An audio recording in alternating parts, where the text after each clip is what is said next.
week, and that is in Ohio State. So Ohio State coach Ryan Day announced Tuesday that Kyle McCord will start at quarterback for the Buckeyes when they play Indiana on Saturday.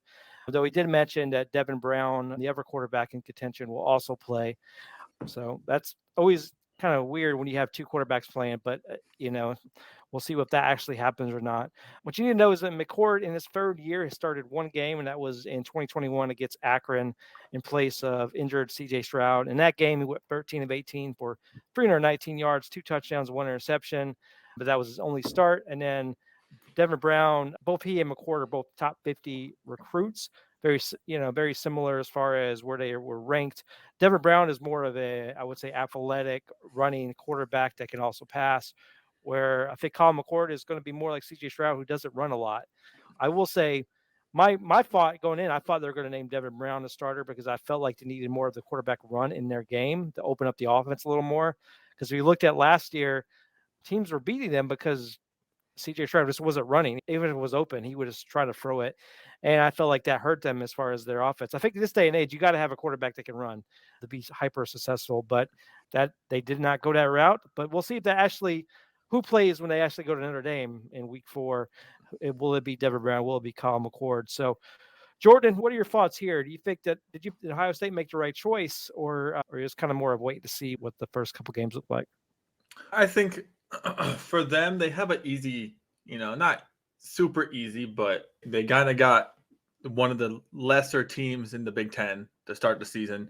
I think the next the next 3 games, they play Indiana, Youngstown State, and Western Kentucky. So you got 3 games to kind of figure out who you want to be the starter. I think they picked him to start this game because there's probably so neck and neck. Everybody was like, where's the starter? Who's the starter? And they kind of just picked someone. I feel like they threw it at a dartboard. So, but I think it was an okay pick. I think if it was any other game and they were doing this, if it was week 4 against Notre Dame and they were like, oh, we got 2 quarterbacks that are going to play, then it's a different story. But when you're playing Indiana, who Tony is really always high on, 1 year, and Michael Penix got hurt. I can't help that. Okay. And so, you never know. He could be the starter right after this game and name starter for the rest of the season. But I think it was just something. I think he deserves it a little more in the sense that he's been there, 3 years and passed 58 times. But we won't know until probably. I feel like we won't know until the Notre Dame game who's the definite starter. Yeah, for sure. But you just, and my thought on this is, did they make the right call? Because you really want whoever that quarterback's going to be from Notre Dame to get a couple games under their belt and get comfortable. You don't want them, like, say you want Kyle McCord for the first couple games, it's not working, go to Devin Brown, and then he's really this young guy with not a lot of experience going to Notre Dame. It's not going to be a good. I just feel like that's not a good way to go. So, what do you think here? I like this. I think they made the right choice. McCord also has the repertoire with Marvin Harrison Jr., if I'm not mistaken, being that they went to high school together. So if I'm being honest, I wouldn't be surprised if that possibly was the deciding factor. He's, as Jordan was saying, he's got more snaps under his belt. He's got more pass attempts. He's been here for a few years now. He's a bit more prototypical of a pocket passing quarterback. He's not some tremendous mega.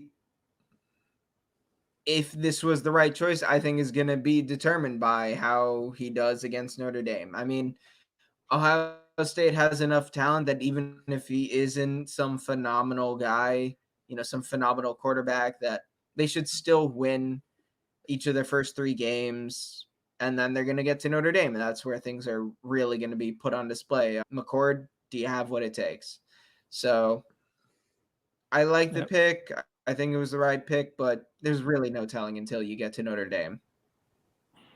Yep. No, I agree. It's just going to be fun to watch both this and Alabama as they go through these first couple games. Because usually those are 2 teams that you can expect to have a good quarterback already in place, ready to go and they both are kind of unsure what they're going to see when they get out there. So it's going to be fun to watch to see those performances. All right, now we're going to do a quick roundtable of a bunch of different Week 1 games, give you a little bit of a preview, and give our predictions of who we think is going to win. Starting first, as we were talking about them, let's start first with Ohio State. They'll be going to Indiana. Kind of a tougher game to start. I mean, normally, if you're a bigger team, you start with more of a FCS or a lower level team that kind of get your kinks out. But Indiana, if there is a team that Ohio State probably likes to play, it's probably Indiana. They've won 28 in a row since a tie in 1990. So since 1988, they're now 29, 1-1. So if there's any team you want to play, it's them. Also find interesting that they're 62-2 since 1951. So Indiana just does not like playing Ohio State. Speaking of Indiana, they're going to reset a little bit as they have a new quarterback in Tavion Jackson, a transfer from Tennessee. They have to kind of refresh the receiving corps a bit. They have some transfers and some new guys in on the defensive side. The offensive front should be experienced. Should be pretty good offensive line for Indiana. This should be a better overall team that went 4-8 last year, but I don't think they're going to really have a chance to show it until week 2 when they play Indiana State. Obviously, we talked a little bit about Ohio State and Kyle McCord. They have the best wide receiver, group in the country. I like to see Carnell Tate, the true freshman. He probably will get some playing time and do well this year. He was a highly looked at recruit, one of the top wide receiver recruits to go along with like a Marvin Harrison and a Beck in the wide receiver side. I'm interested, though. I'm worried about offensive line for Ohio State and how that will impact him. Looking at this, I think it might be a little weird in the first half, but they should pull away for I'm thinking 42-21 is what I'm looking at a score for Ohio State winning. What say you, Jess? Yeah, I think Ohio State's just going to run away with this unless McCord really is that bad. But even if he is that bad, I just think there's too much of a talent discrepancy here. Ohio State's got the 2 best receivers in the country, arguably.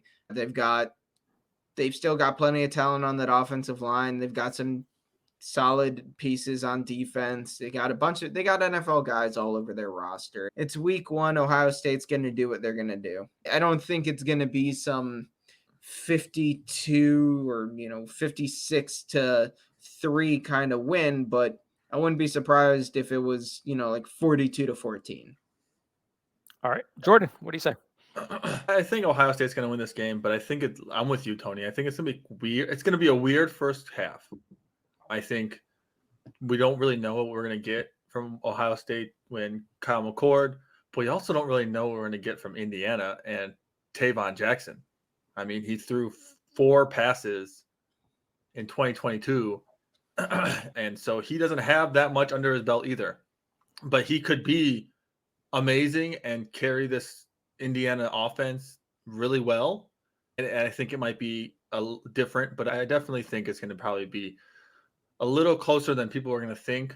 And I think Indiana might be able to cover the spread I think they have Ohio State minus 30 in this game. So that's a lot. I think I'm with you, Tony. I think 42-21, maybe 42-17. I think Indiana's going to score some just because it's going to be Ohio State's just going to be it's going to be weird the first half. That's it.